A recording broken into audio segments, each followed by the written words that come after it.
Polisi akan memeriksa artis dan selebgram yang terlibat pembuatan film porno. Pembuatan film porno tersebut diduga dilakukan di sebuah ruko yang terletak di kawasan Jagakarsa, Jakarta Selatan.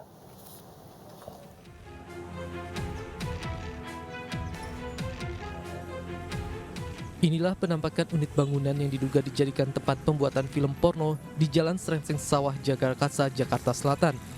Studio ini diyakini menjadi tempat syuting film porno yang melibatkan berbagai kalangan, mulai dari selebgram hingga artis.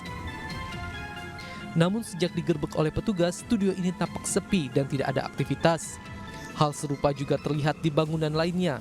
Studio yang terletak tidak jauh dari lokasi pertama ini juga diduga menjadi salah satu lokasi pembuatan film porno. Warga di sekitar lokasi mengaku pernah melihat syuting meski hanya beberapa kali saja. Kurang tahu juga, saya syutingnya itu kapannya, saya nggak begitu perhatiin gitu loh Pak. Tapi pernah ada gitu Pak? Saya lihat sih ada beberapa kali ada sih, tapi nggak banyak, apa 1-2 orang doang yang di situnya itu. Dari hasil pemeriksaan sementara, para pemeran film porno ini direkrut melalui media sosial tanpa kontrak kerja dengan sutradara sekaligus pemilik rumah produksi berinisial IR.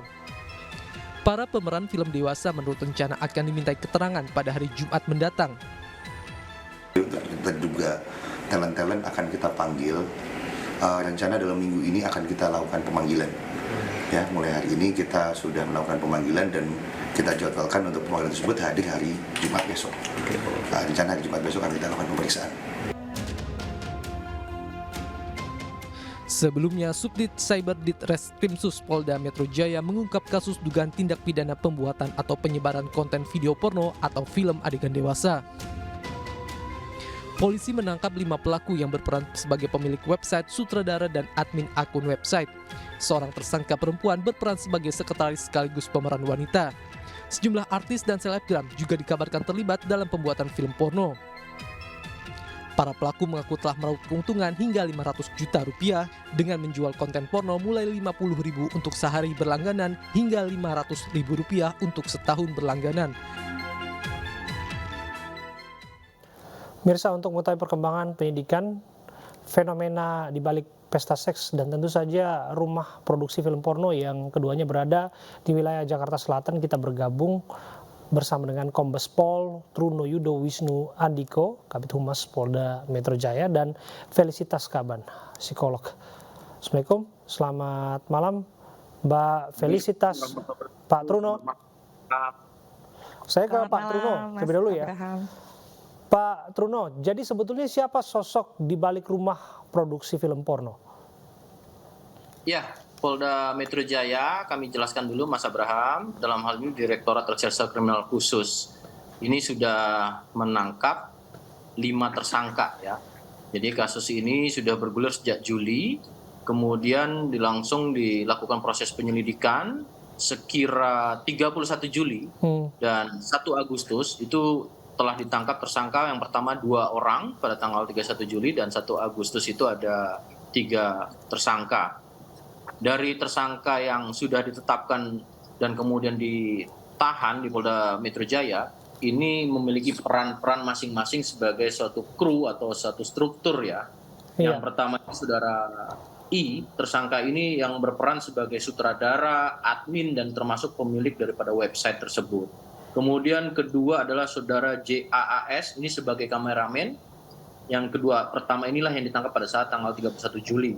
Dan ada 3 lagi tersangka yang pada saat tanggal 1 Agustus ini saudara AIS dan saudara AT, masing-masing sebagai editor film dan juga sebagai sound engineering. Dan yang kelima ini adalah tersangka SE, ini seorang wanita, yang tadi semua pria. Ini sebagai kru, sebagai sekretaris dan juga sebagai talent, artinya juga pemeran dalam hal ini. Ini yang menjadi awal dalam proses penyidikan, namun proses penyidikan ini kan masih secara simultan ya, bersinambungan masih kita lakukan. Yang tadi sudah disampaikan juga sekira minggu ini, hari Jumat kita akan memanggil lagi beberapa orang yang berjumlah 17, 12 diantaranya adalah wanita, dan kemudian 5 sebagai pria, sebagai talent seluruhnya. Tentunya kita masih menunggu dari proses ini dari penyidik. Pak Truno sudah singgung mengenai talent. Apakah betul ini para pemeran adalah orang-orang yang aktif di sosial media alias selebgram? Ya, artinya dalam klaster ini nanti penyidik secara pejabat teknis yang bisa menjelaskan ya sekiranya nanti. Namun demikian kami perlu sampaikan dalam proses rekrut ini saudara I ya, tersangka saudara I ini juga melihat daripada kondisi akun daripada masing-masing talent. Artinya apakah mereka kemudian direkrut kemudian dengan motivasi yang lain, tetapi sejauh ini baru motivasi ekonomi.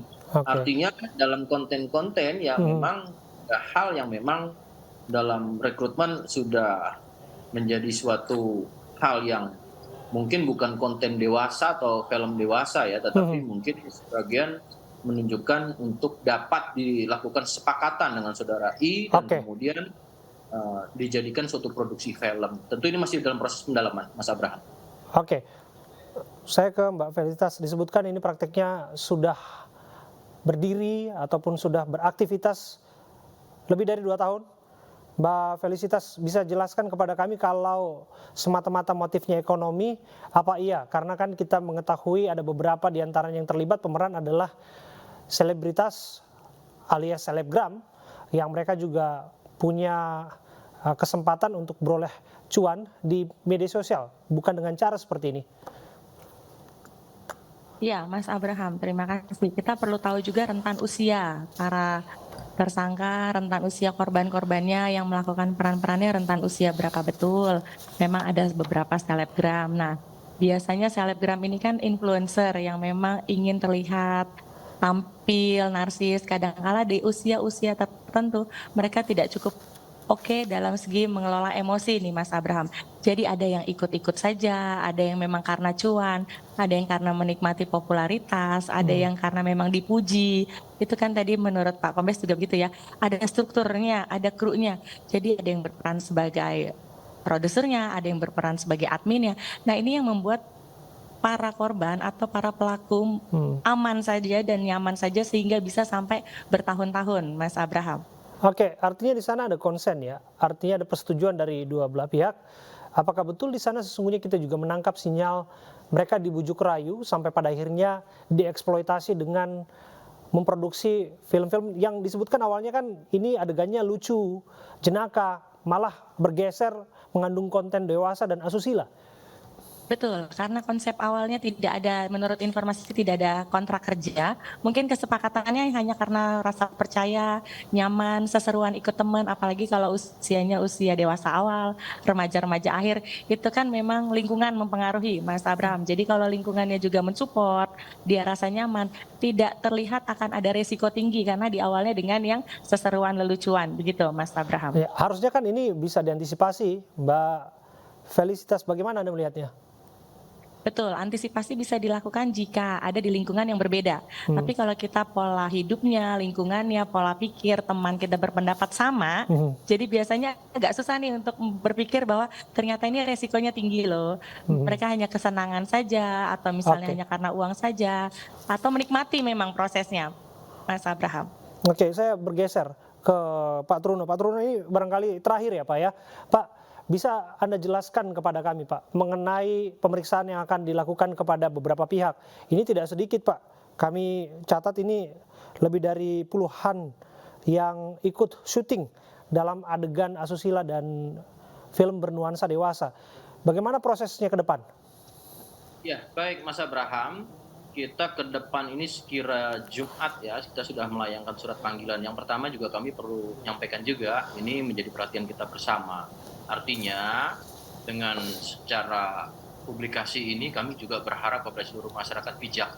Artinya tidak mencari tahu, tapi justru kita dalam proses penyidikan ini kan untuk memiliki rasa empati, kita antisipasi atau waspada ya terhadap lingkungan keluarga kita, dan kemudian juga memiliki efek deteran efek atau efek jera.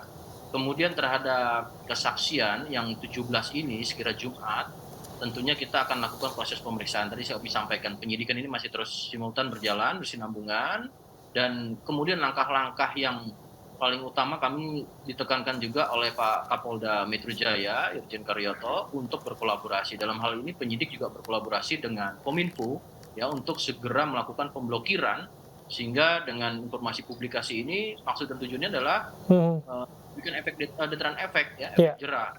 Nah, kemudian juga kami akan melakukan pemblokiran terhadap rekening-rekening para pelaku ini untuk sedianya ini yang dalam peristiwa, ya, khususnya Undang-Undang ITE dan bahkan Undang-Undang 44 2008 tentang pornografi. Jadi dua undang-undang diterapkan di sini. Ini tentunya efektif, juga bisa memberikan efek dan tentu hukumannya juga sangat tinggi dan dendanya juga sangat tinggi. Oke, terima kasih atas waktu Anda, Kombes Pol Truno Yudo Wisnu Andiko, Kabid Humas Polda Metro Jaya, dan Mbak Velitas Kaban, psikolog yang sudah bergabung bersama dengan kami.